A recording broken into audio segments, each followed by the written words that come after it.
All right, hello everybody. Welcome back to the channel. We are here on another Saturday edition of the live streams. I'm here with my guy Tanner. Hello Hello. to Tanner's channel as well, because this is going to be live streamed on his channel. I'll be pretty much interviewing Tanner on this on the stream. He'll probably ask me some questions here and there, but for those on Tanner's channel, you guys will get to see your favorite fintech YouTuber be interviewed as well. How you doing, man? How's Jamaica? Dude, Jamaica was good. You're too good at this. Jamaica was good. Had a great time. Missed the ball. So whenever we were setting it up, I didn't realize that it fell on like all of the fintech earnings. So I missed like Block, PayPal, everything. Happy to be back for Robinhood. But yeah, it was good. Got pretty hurt. Ended up in a Jamaican hospital, but yeah, we're fine. How'd you end up in a Jamaican hospital, bro? It was raining. I was going down a flight of stairs. My feet literally slipped right out from under me, like went over my head. And the second I fell onto the stairs, my shoulder had a posterior dislocation, which is like the one you don't want. You don't want any of them, but that was the worst one. And then I continued to fall down the flight of stairs. So, well, what day of the vacation was this? I was probably 70% of the way through. It was like near the end. So I did a lot of reading on the back half. Dude, that's kind of wild, bro. Like, yeah, I mean, thinking back to it, it didn't ruin my vacation or anything. I'm probably going to need surgery now, which kind of sucks. But yeah, that's life. I'm not mad or anything. It just happens. So. All right. Well, anything else happened in Jamaica that surprised you? No, I mean, PayPal had good earnings. That surprised me. Anything else that's more important? What are you referring to? I'm referring to why your name is Tanner, but you aren't Tanner after going to Jamaica. All right. I knew you were getting there, but I didn't know how you wanted to get there. I set up the joke. I thought Tanner would be like, yeah, Jamaica was great. I thought it would be Tanner, even though but you didn't take it. You didn't take the bite. So sure. Well, another interesting thing happened right whenever I came back from Jamaica, and that was me watching Robinhood earnings. And I was actually listening at the time with you and Dave Hansen to start off the earnings, and then I ended up going live a little bit later. But after earnings, I was like, okay, well, this is going to open up tomorrow morning at $24 a share. Mm-hmm. So, great for investors, but I'll just be a spectator. And then the next morning, it actually opened up down like 3%. I ended up buying what seemed to be like a little early. I thought I was going to be buying at such an amazing price. I got in at $17.52. And then I think at some point, maybe it was the next day, it was like $16.70 or something. It was unbelievable. So in my opinion, I'm a Sofi shareholder, so I have to make this thing all the time. The stock price does not represent the actual earnings results. This was a stellar quarter, and we're going to jump into it. But I'm officially a part of the Robinhood cult. I'm not using the products. I'm a Canadian, but maybe one day if they end up coming here. I actually do have the Robinhood wallet, though. Yeah, the crypto wallet. Okay, so let's get into that, and we'll talk right about your raw reactions to the numbers. So obviously, you've been more on the Sofi camp for the better part of the past couple of years. Robinhood has been a little bit of just like a brokerage to you, not really having a defined moat, not really being that exciting company that Sofi is. And quite frankly, Sofi is a fundamentally different business from Robinhood. But I think you and I and pretty much everyone who was even an outsider saw those numbers, and the stock doesn't reflect it, but those numbers were pretty jaw-dropping from a variety of perspectives. So what did the numbers finally show you in those earnings that got you to think, all right, I have a big position in some of these other fintech names, but I'm finally going to allocate a little bit to this one called Robinhood? So I think even last quarter, there were just some things that like we were expecting such amazing results even last quarter because crypto was starting to recover. But yet the actual results were not reflecting it. So monthly active users were expected to boom last quarter. They didn't really move. Okay. Total cumulative funded accounts. I was expecting so many more. There wasn't that many last quarter. I'm talking Q4 of 2023. Stock-based compensation was lowering, but it was still like 17%. Like there was so many things that were on the right path, but still nowhere in any sort of Goldilocks zone. So this quarter fundamentally changed everything. Their customer acquisition cost got cut by a third. Okay. Well, like they increased sales and marketing expense by, what was it, 50% quarter over quarter. And their customer acquisition got cut by a third, or what it was last quarter. So, monthly active users went up by nearly 30+%. Their cash is actually going in the right direction, in my opinion, which is down. I felt like Robinhood, for the size of the company, had way too much cash. They need to I put agree. that. They need to put that money to work and actually make sure that they're not, a treasury. We want some an actual business here. They're acquiring great companies to expand their product line, and that actually, unlike the talks of whenever they acquired X1, which was just talks, now we know how significant the product actually is. Okay. So every quarter before, I'm not even mad at the price that I bought at. So some people were like, oh, don't you wish you bought at 7? The story was not what it is today. So it was, in my opinion, much harder to buy at 7 than it was to buy at 17. So for the people that saw it, like you, all praise and all the rewards and everything. Awesome, dude. But to me, this seems like a much more flushed out business and one that I'm willing to take the risk reward on. Yeah, I agree. I mean, at $7, you had to believe that it was undervalued from like a more technical perspective in terms of the cash and the market cap, or the market cap and the cash on hand. But you didn't know that they would pull off what they pulled off in the past like 8 months in regards to gold, 1% match, credit cards, all that stuff. Like you kind of just had to take a bet. And now it's 17. Retirement. Like add retirement to that list. It's a way more serious product than what Robinhood users are used to, and yet it's maybe one of their most successful. Like this is a completely different business. Yeah. Okay, so let's get into and obviously at 17, I still think it's a great price because given the numbers that we saw, I mean, this thing in my opinion, my price target was 25 this year. I think it's gone up closer around 35 if the numbers sustain themselves, and we'll talk about sustainability in a bit. But yeah, I still think it's a good price to get in. Okay, so let's talk about net deposits, because I think deposits fuel the income, or the fuel the flywheel for every one of these fintechs. Ultimately, how much money is coming into the product. 11.2 billion. Obviously a huge number, almost 4 billion a month. And the key stat that I think a lot of people forget about is the CFO on the earnings call said that they're giving 1% to people to bring the brokerages, 3% on the IRA. So they're paying a lot to get this money, but the payment time, the payback period is less than a year for the 1% and about 3 years for the retirement. So when you amortize that, it's not that expensive for them to actually bring this money if they're getting paid back relatively quick. What was your reaction to the deposits? And is that something you think that can continue increasing over the long term? I think that it can continue. I think that a lot of it has to do with the matches that they're putting on, and other companies can follow suit and do exactly what they're doing. SoFi, to a degree, are making matches on IRA. I think they're doing 2%, not quite the 3%. If they get into a 1% or even a 0.5% on all deposits, like what Robinhood's doing, I'm not sure. It's very expensive to do that. The thing is that Robinhood is making it work. Like, and the thing is too, what I really like about what Vlad said on the last quarter is that, like with Robinhood Gold, and same thing with these deposits, is they're so innovative, these new products, that it's actually kind of lowering their customer acquisition costs, because people are it's word of mouth because it's so new. And so if they continue to offer these new products, I do think that they will keep up with their deposits. And some of it's market driven and where we are right now, but the match is the match. You're gonna earn more money in Robinhood than you were in other brokerages, and that is the whole key to investing. Make more money. So why would you use anything other than Robinhood? Do you think now, or let me ask you now as a shareholder, because we've had this debate many, many times over the past couple of years, what do you think is the moat now of Robinhood? I mean, honestly, moat's a hard word. I don't think they have a moat yet.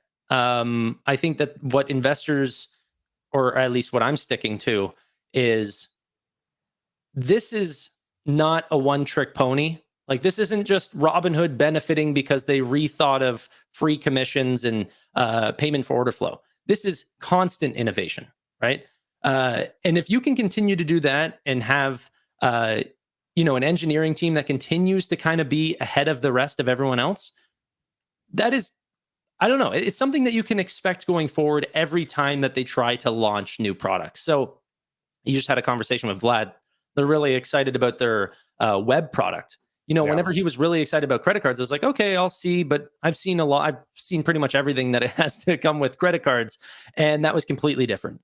So I'm interested to even see what they offer for like their web view for trading. How much different is that going to be from Webull? Because most brokerages have just copied what Webull has done. Yeah. So I'm interested to see. Yeah, and in my perspective, I think product still is a moat, and the UI user experience is a moat. And I think the flywheel that Vlad talked about in that interview, it just leads me to believe. I get the argument that it can be copied, but it's just so hard to copy what they're doing right now.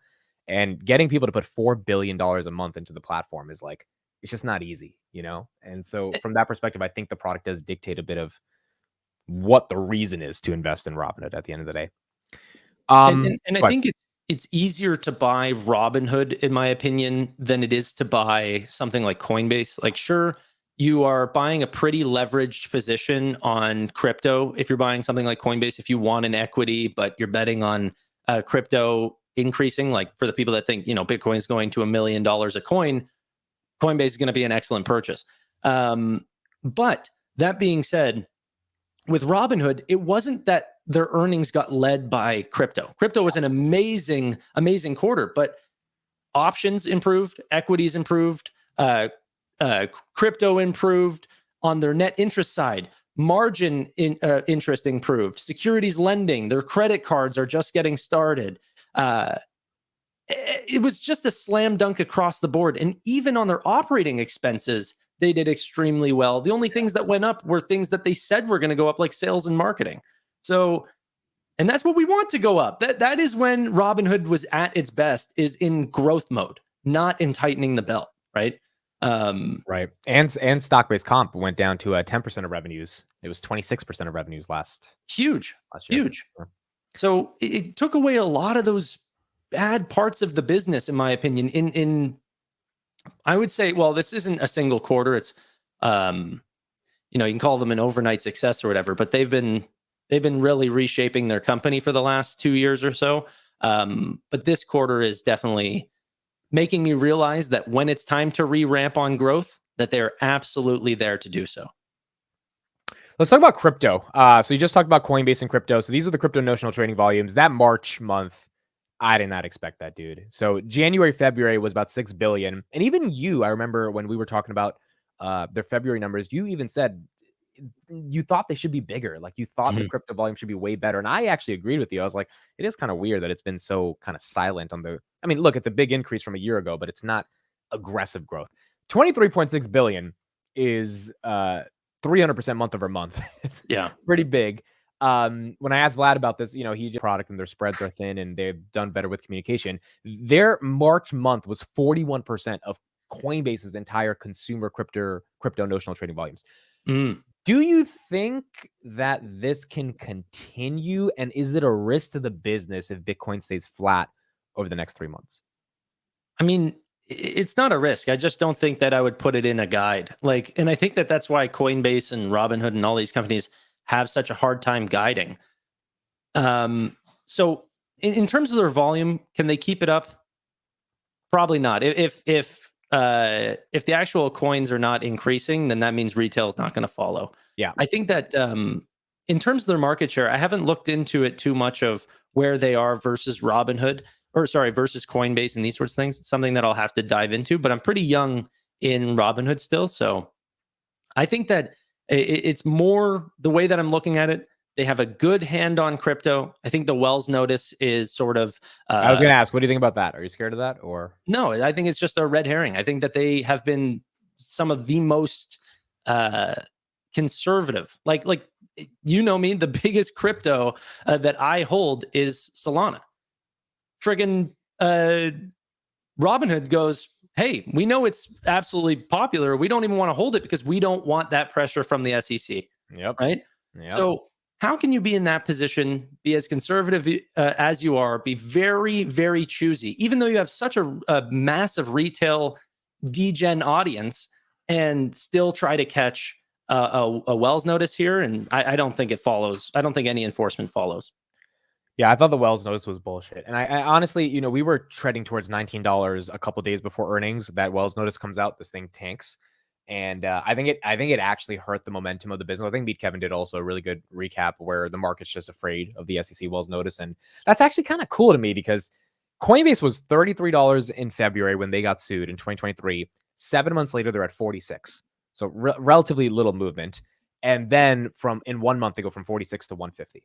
And so I don't know if there's a Robinhood move built in like that. And crypto didn't move that much back in January. I mean, like it went up here and there, but it didn't go from like 40 to 70 like we saw this year. So it was more so the market just realizing, okay, we think there's a bull market coming. We know crypto is going to play a role here. Do we still think this Wells notice or the suing is a risk?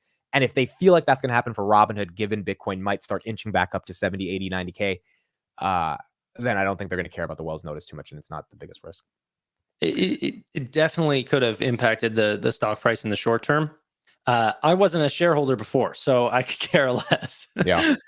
This allowed me an entry into the stock after seeing Q1.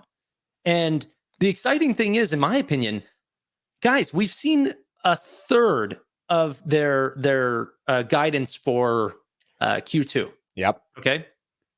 Do I think that it'll continue to have slamming success? I mean, on gold subscribers, yes, because I actually think it's driven by credit card excitement. Yep. Right? One of the things that they said on the earnings call was they have 1 million people on the wait list for the credit card.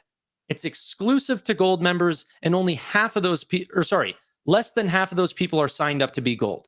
Oh, they said that. I didn't even know that. Yeah. So there's 500,000 people on the wait list that are not subscribed to gold. Ah, that's a good catch. Yeah. And then also there was the best line that Vlad said on your channel, dude, was there's a 20% attach rate on new cohorts for gold subscribers than it is for for their past business. Before it was 7%. Actually, it was less than that. A quarter ago, it was like 6%, but it's ran all the way to 7%. That is going to normalize somewhere around 20%. Right. That brings on now, okay, so I don't want to get too bullish. That could bring on 8 times more assets under custody because the average gold subscriber brings on that much more. Yeah. What is it? 5 times higher likelihood of having the retirement account product and 2 times more deposit base. Correct. Something like that. Yep. The only thing I'll say about that, to be a little bit bearish here, is as more and more users start to use gold, those rates probably come down because that'll be a higher percentage of their total. Like those are multiples of a user base. As your user base just gets higher and higher assets under custody, those multiples will come down, but potentially the monetization will stay high. But yeah. Yeah. And I think that's the question on sustainability. When I asked Vlad, it was like, it was can this keep happening? And the guidance we got for April, we'll get the numbers soon, was they already did 45% of deposits and 50% of their gold subscribers in the first month. So, and obviously it was April 30th retirement deadline in the United States Roth IRA. So that fueled a lot of it, but still it's like, if they can keep up some of that momentum, even 30% of the momentum for the last 2 months, even if the market doesn't go parabolic to the upside, the gold part of the business and the retirement part of the business should grow independent of the market's movement, which should still produce some pretty damn good results for Q2. I think. Go ahead. Sorry, I just want to continue on a small part here. Is another thing that's really changed my opinion on Robinhood, and this wasn't this quarter. This has been from the past probably last year. Was the products that don't shift with volatility. So gold memberships are now this $90 million annualized revenue that is not going to go away depending on the volatility of the markets. That is actually going to be much higher too, because they just already said just in April, that's 140,000 higher. Yeah. So there's this whole base that is coming in, retirement accounts too, little fluctuation. I find now, or back in 2020, 2021, it was a very volatile company. You're seeing it with Coinbase too, where they're starting to add all these ancillary products that are just making it much more diversified, which was really the benefit of SoFi before, but you're seeing it in practically all the fintechs now. Yeah, I agree. And I think it's going to be exciting to see how they ultimately enhance the gold offering even more. I mean, as he said, the credit cards is going to be a driver, the index future options, potentially the trading view. I'm assuming the trading view is the web pro is going to be kind of attached to gold to an extent, and you probably want Mm. people to pay $5 a month if they can professionally trade on the web. So I think there's a lot of tailwinds left, which is the exciting part, even if the market thinks this might be a fluke. Let's talk about this thing, retirement. So you said you're the most impressed with this. They now have 7 billion under custody, which is up from 6 billion in April, 4 billion to end the quarter. How do you think the retirement product ultimately is going to play out for Robinhood? Wait, did you say they're at 7 billion now? Yeah, dude. Okay, so you missed that from the earnings call. I missed what you said. You missed what I said. So um, they're at 7 billion. They passed 7 billion. I'm gonna get the Yeah, because I transcript. saw Vlad said it was 6 billion just at the end of April. So they've Yeah, added another billion in 10 days yeah. or less than that. Yep. Okay. I'm gonna command F the part right now because even when they said that shit. Okay, here it is. So Jason Warnick, you can see this, right? Yes. Yeah. So we're seeing really close to great diversity of the strength. Retirement assets are now crossing over 7 billion, which is just remarkable growth. And Wow. Vlad in April was like, well, we're at 6 billion. And so Dude. this is one of those things where I was like, what the fuck, dude? How are like But this is twofold, right? So this is the cool thing about the Robinhood Gold is you're not buying into a single product, you're buying into an ecosystem. Okay, so whenever you are going to pay for this, it's like Costco. Okay, so maybe you get your food from Costco, but it's actually cheaper now because you're a part of Costco to potentially shop your furniture, to shop your clothes, to shop all these things at Costco because you're already spending $5 a month there. right? Here is the exact same thing. What we're seeing, and you can see it right on the right hand side, retirement assets under custody per account. They said this in the earnings call. The average person who's coming on has a way larger net worth than the rest of the audience on Robinhood. Yeah. Those same people have large checking accounts. They have large bills. They have large spend, right? So those same people are going to potentially start using Robinhood Gold Card because they're already paying for the annual fee on the card, if that makes sense, because they're paying it as part of the ecosystem. Right. So to get those same benefits, you'd need to pay a similar fee, but just for like a Jace Sapphire Reserve card. Well, forget that. Okay. Just have the one that you're already paying for your retirement account, you know? So I think that not only are you bringing in a much better user base, which is also why I'm super excited. It's not just degens anymore. You're bringing on people with millions of dollars in their accounts, and you're going to get their spend. You're going to get their saving or their checking accounts. That is really cool. Yeah, and I think this slide is identifying what you're talking about here. This cohort slide is really important, and it makes sense. They're bringing over a lot of people that have real money, and we see it on Twitter. All these people bringing over 2, 3, 4 million bucks. These are people that have made money in their lifetimes. They're closer to 40, 50 years old, and they're actually trusting Robinhood because when you give someone 20, 30 grand, that's not a small amount of money to transfer. And these average cohorts are the velocity by which they're expanding and the amount they're starting from on these dark green lines are way faster than the light green lines of people Yeah. like me who have been there since I was broke in 2019. Yeah. So it's like my money's growing with Robinhood, but there's other people who've made money that are just putting it onto Robinhood, even if it's not all their money. And Robinhood only has 130 billion under custody. Schwab and Fidelity have 7 trillion. So let's talk about that. How do you think they can actually compete with those guys if they try to do a match as well to compete with Robinhood? Yeah. So, one, I haven't looked into it. I'm not even sure that they can do a match. So that's the other thing too. So whenever we look at SoFi, them offering 4.6% in their checking and savings accounts, people go, well, once JP Morgan sees that their deposits are leaving, they'll offer 4.6%. JP No. Morgan can't offer 4.6% on the trillions of dollars that they have. It doesn't work like that because they have other expenses like the branches that they uphold, their shareholder dividends, their buyback programs. They already have such high expenses to the benefit of shareholders, but you're benefiting shareholders instead of customers, and that might cost you market share, right? Charles Schwab may be in a very similar place, benefiting shareholders and getting used to being the top dog in brokerage, and they will be there for a long time. But part of my thesis here is we are going to go through, well, we currently are in the greatest wealth transfer in history. the next generation, are they going to use Charles Schwab or are they going to use Robinhood?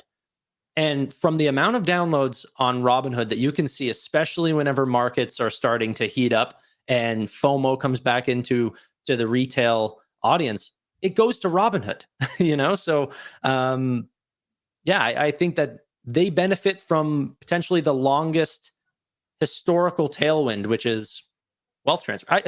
I'm not wearing a suit. I mean, I wanted to be dapper for you, Amit, but I came from a funeral. Okay. Tons of wealth transfer right there. I love how you just decided to make the segue. That was oh, there you go. So Yeah, wealth transfer is real. It's happening.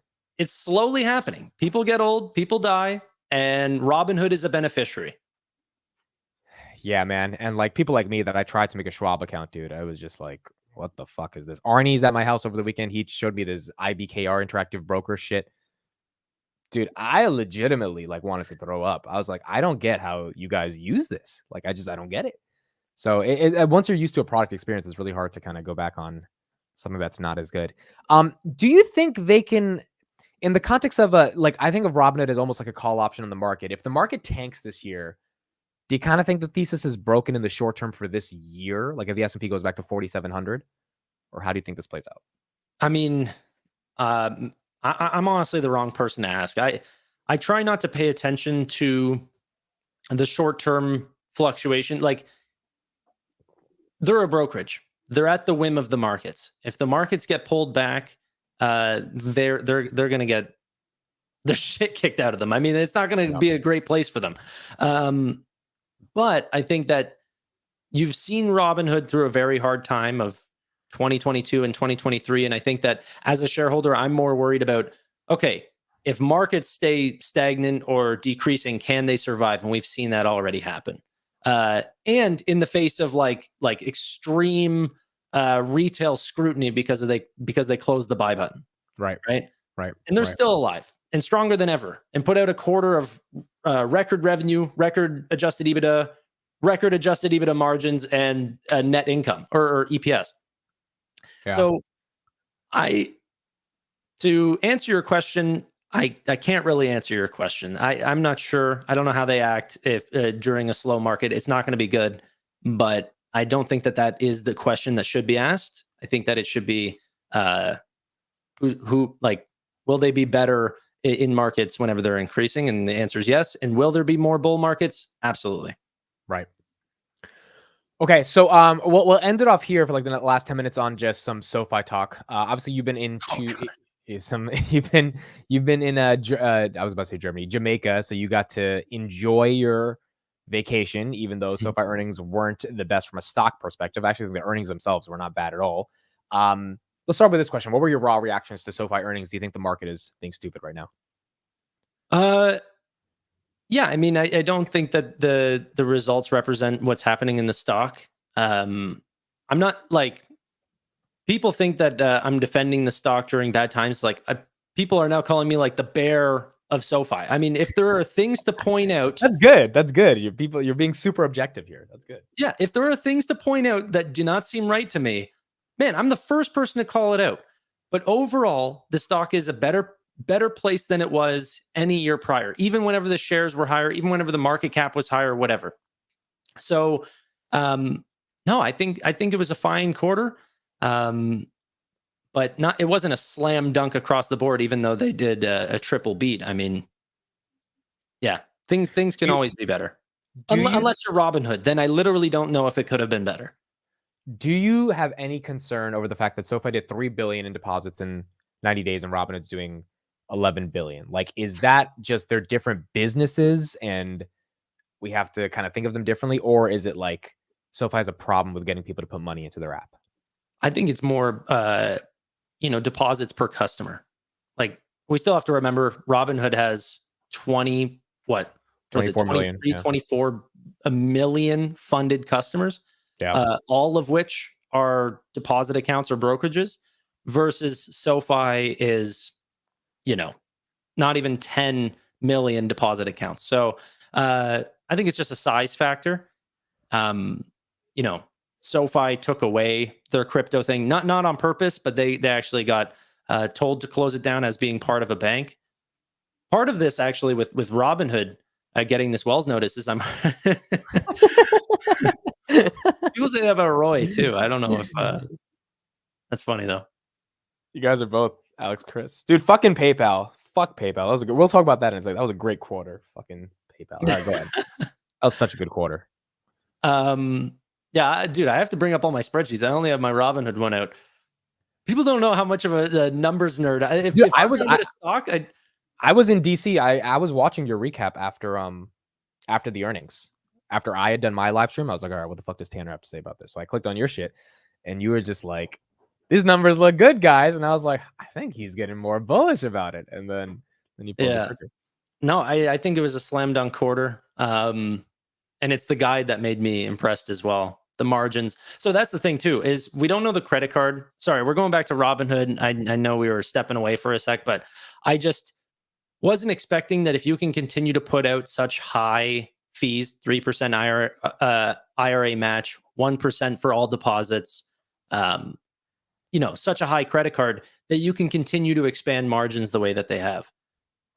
It's really impressive. And whenever you hear on their earnings call that 90% of their operating expenses are fixed costs, which means they could get paid down and eventually you are only spending about 10% of that.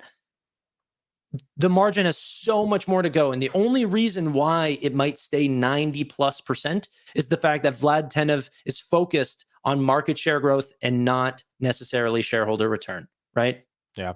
It's like completely the Amazon approach of make the customers happy and the investors will be made happy in the long run.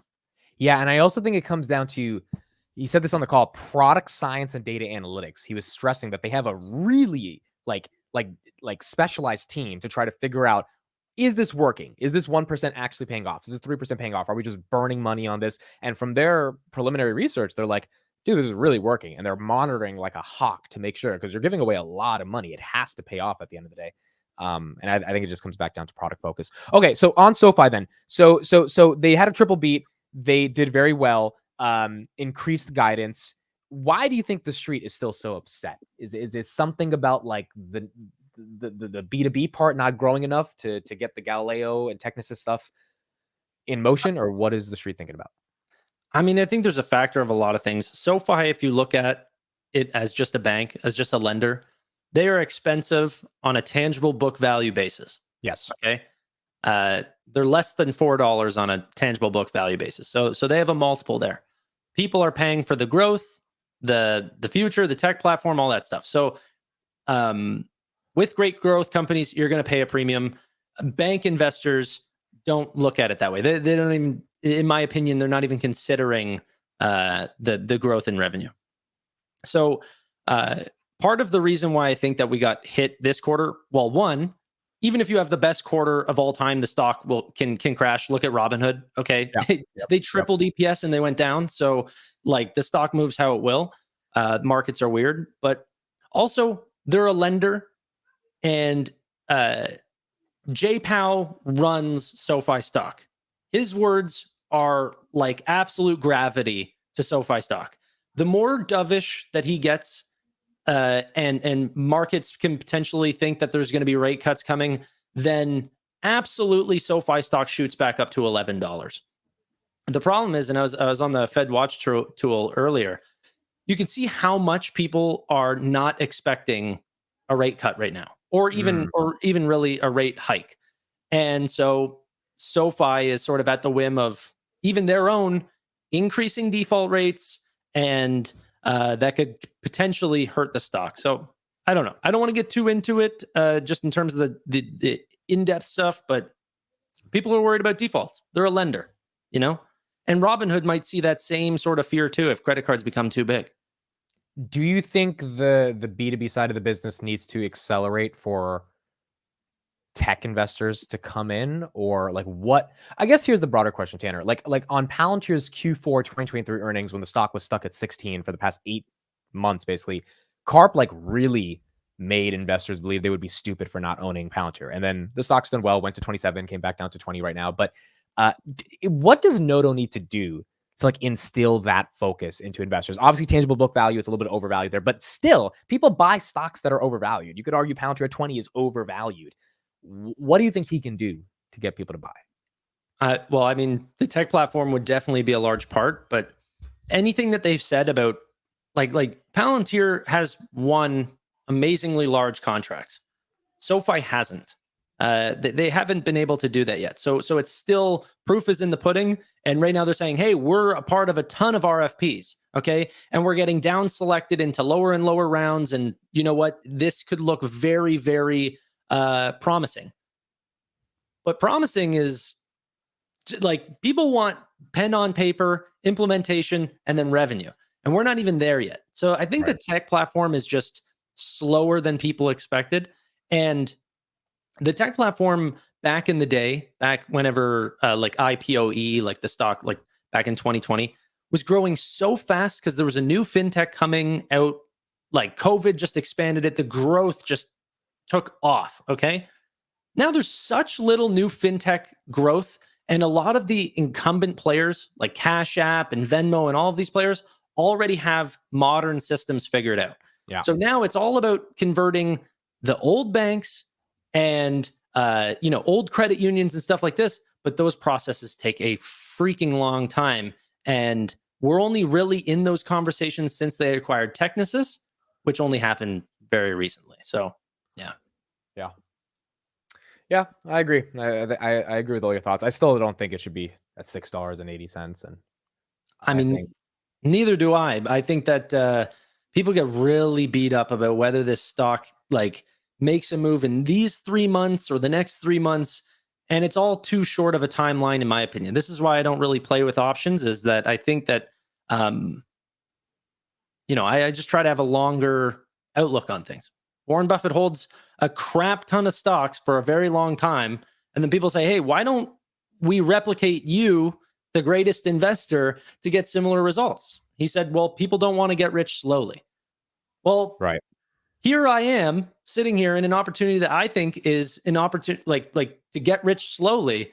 And people are mad that that's exactly what's panning out, even though this is what should happen to SoFi in this interest rate environment. It's just a matter of, are they growing more members? And whenever the market turns around, will they have more compounders of revenue, more products? And that's sort of the same sort of thing that's happening with Robinhood and SoFi.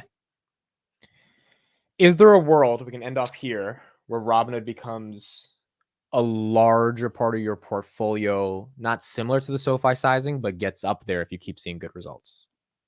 I mean, yeah, yeah. If I keep seeing good results and not great results at SoFi, I'm not emotionally stuck to SoFi. It's just a matter of what I think will, like, can I see a doubling on SoFi here? Yes. Can I see a doubling from Robinhood right here in the short term? Maybe. I mean, we'd need to see a lot of great quarters. Yeah. But yeah, for right now, it remains small as I learn more. And but yeah, no, I'm not emotionally stuck to SoFi. I just happen to be a YouTuber that talks about it, and I think that I can add some perspective to that stock because there was not a lot of people talking about it at the time. Yeah, I agree. I just got a text from someone who says, yo, I'm buying a lot of Robinhood. I'm buying the shit out of Robinhood. Are they watching? They're probably watching this. Shout out, I'm not going to say his name, but shout out to my guy. I'll tell you after. He's a friend. Right. He's just like, yo, I'm buying a shit ton of Robinhood. I think I was really happy that you got into Robinhood because you're the fintech dude, right? I respect your opinion on fintech more than anybody. So you not liking Robinhood for the past year. It's funny. I was watching a podcast of us back in July of 2023 of you and me debating Robinhood when it was at $7 trying to figure this shit out.